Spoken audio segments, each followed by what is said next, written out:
Vijayawada central నియోజకవర్గంలో బుడమేరు వాగు ప్రవహిస్తున్న ప్రాంతాలను ఎంపీ కేశినేని చిన్ని, ఎమ్మెల్యే బోండా ఉమా స్వయంగా పరిశీలించారు. ప్రజలకి బుడమేరు వాగు నుండి ఎలాంటి ప్రమాదం లేకుండా అధికారులు నిరంతరం చర్యలు తీసుకుంటున్నారని తెలిపారు.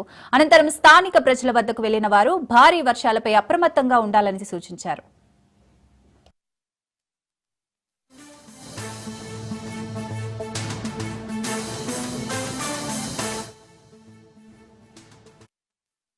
ప్రభుత్వం అప్పుడే వచ్చిన సందర్భంగా నష్ట నివారణ చర్యలు తర్వాత తీసుకోవడం జరిగింది.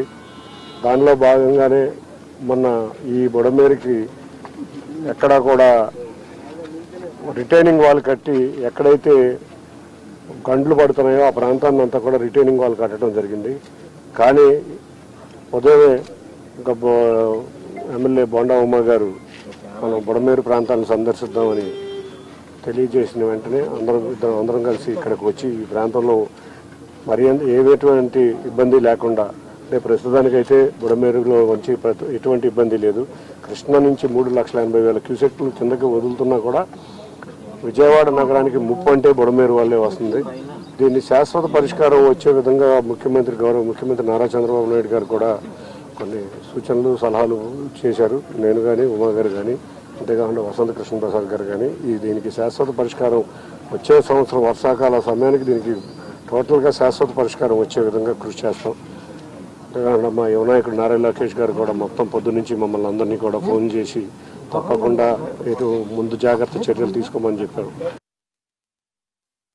గత ప్రభుత్వ నిర్లక్ష్యం వల్ల బుడమేరు కాలువ ఆధునీకరణ చేయకపోవటం వల్ల ఆ రోజు ఎగువ ప్రాంతాల నుంచి వచ్చినటువంటి ఖమ్మం నుంచి కానీ కృష్ణా జిల్లా ఎగువ ప్రాంతాల నుంచి వచ్చినటువంటి వరద బుడమేరు విజయవాడ నగరంలో ముంచెత్తింది. వెంటనే మేల్కొన్నటువంటి ఈ ప్రభుత్వం జరిగినటువంటి పొరపాట్లని ఎక్కడైతే గత ప్రభుత్వం చేసిన పొరపాట్లని 3,000 కోట్ల రూపాయలు వెచ్చించి రిటైనింగ్ వాల్స్ కానీ ఎక్కడైతే గండు పండియో అక్కడ రిటైనింగ్ వాల్స్ గేట్లు చేపించడం కానీ దాదాపు 3 లక్షల క్యూసెక్కుల పై చెలుకు వాటర్ని కృష్ణా నదికి వెళ్ళటానికి ఎటువంటి అడ్డు లేకుండా ఈ ప్రభుత్వం ఈ సంవత్సర కాలంలో పూర్తి చేశాం.